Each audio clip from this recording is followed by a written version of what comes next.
Bikers rode in silence to honor those who have been injured or killed in crashes. The ride, which is held during National Bike Month, aims to raise awareness of motorcyclists, police, city officials, that cyclists have legal rights to the public roadways. We ask that you slow down when you see a biker.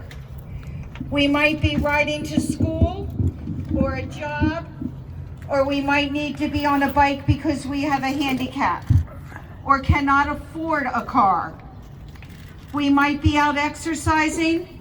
We might be recovering from a heart attack or a joint replacement. We might just be out for fun.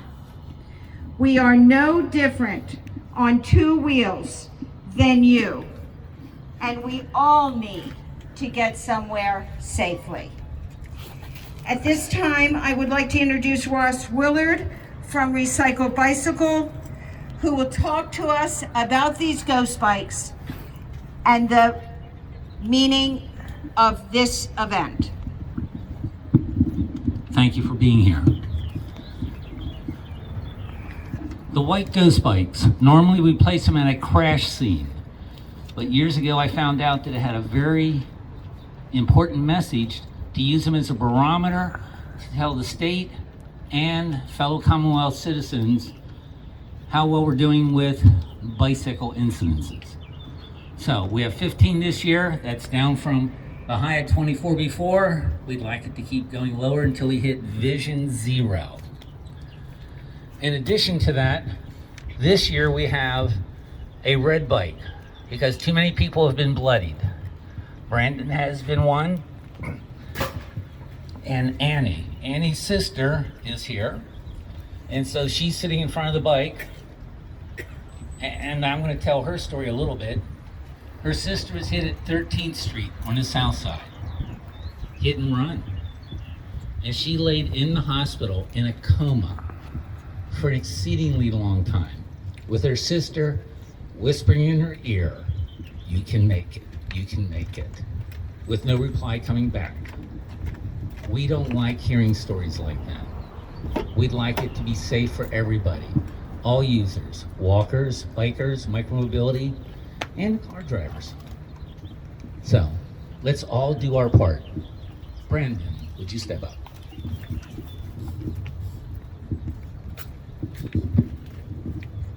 I'm going to be quick. My story is pretty simple. I was riding a tricycle bicycle almost exactly a year ago. I got hit and run by either a truck or a light SUV. The hospital determined from where I was hit. Got a bunch of staples, broke a bunch of ribs, got bruised in a lot of places. I only had to stay in the hospital for a few hours, but the reality that what could have happened was pretty startling. That got kind of shattered and made feel a little pointless when my friend Layla, a couple months later, was killed, was trapped under a vehicle and drugged. I'm sorry. The fact that nothing was really done in the city or by PennDOT after all the people who were injured was hurtful. The fact that absolutely nothing was done after my friend was killed was infuriating. I implore you, talk to your representatives. We need safer roads for everyone besides just vehicle drivers. People walk in this city, people walk in this state, people ride, and we have to do better. I'd like to introduce you to the mother of one of the young ladies who was killed in this city, who came to our shop to have her bike fixed, Chantal Worley. Her mother is Trisha Worley.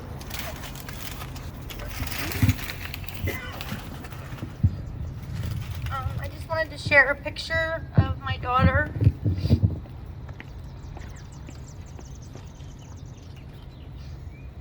This is one, and then this is one of her, the last one I got before she was killed.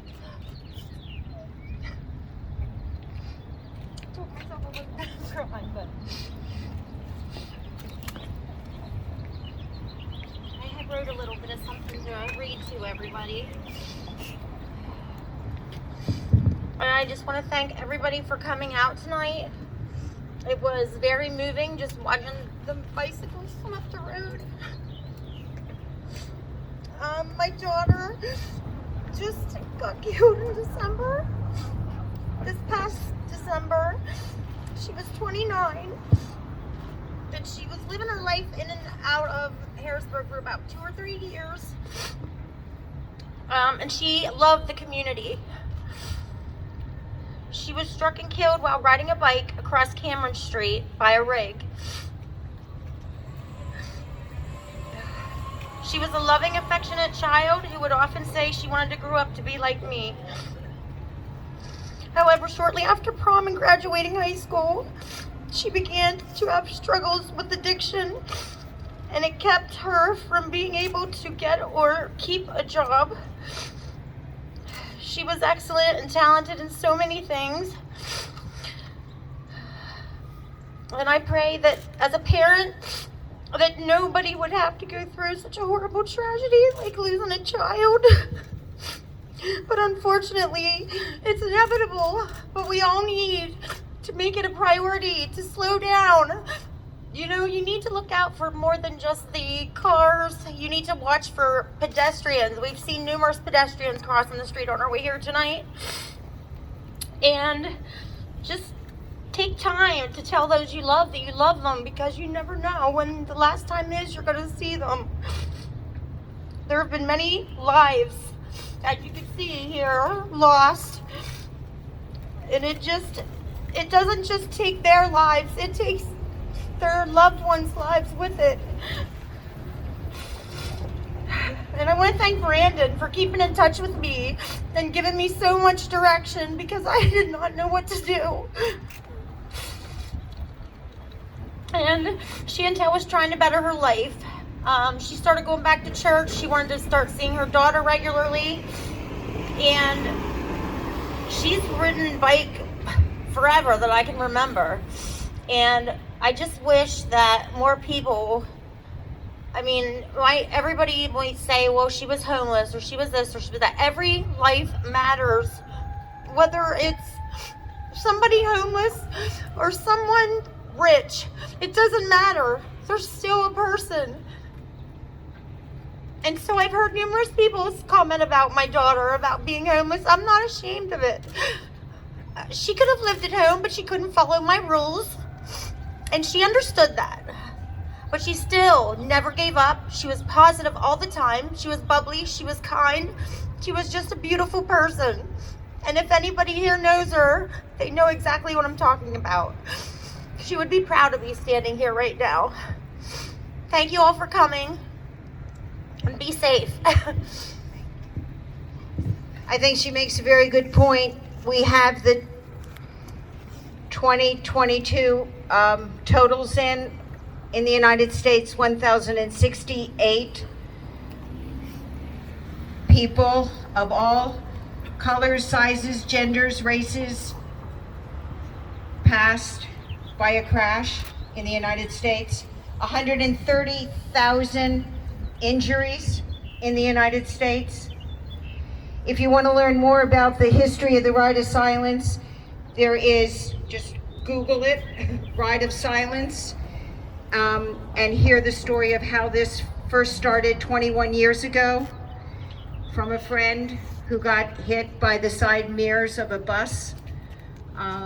And his friend started this, and it has snowballed, if you will, to 212 countries participating in this event. There is a poem that is read during this program. Many ears are hearing it right now, and I'm going to read it. And if you would like to get a flower, if you haven't already, put them on a bicycle. We had 15 fatalities in Pennsylvania in 2022. Sadly, 2 in Dauphin County. I do want to thank everybody that helped put this together. I am moved. I know Ross is moved. Pettico Electric Bikes out of Strawberry Square helped finance some of this. This is not a sponsored ride. This is a free ride. This is open to everyone. The only thing that we asked in this ride is that you please have a helmet on because helmets save lives too. So as I'm reading the Ride of Silence poem, you're welcome to walk around the steps of the Capitol. We're only allowed to keep the white bikes out for 24 hours. We put them out last night at 9 o'clock, so these will be gone by the time you get home. Tonight we number many, but ride is one. In honor of those not with us, friends, mothers, fathers, sisters, sons, with helmets on tight and heads down low, we ride in silence, cautious and slow. The wheels start spinning in the lead pack, but tonight we ride and no one attacks. The dark sunglasses cover our tears, remembering those we held so dear. Tonight's ride is to make others aware the road is there for all to share. May God be your partner on your final ride.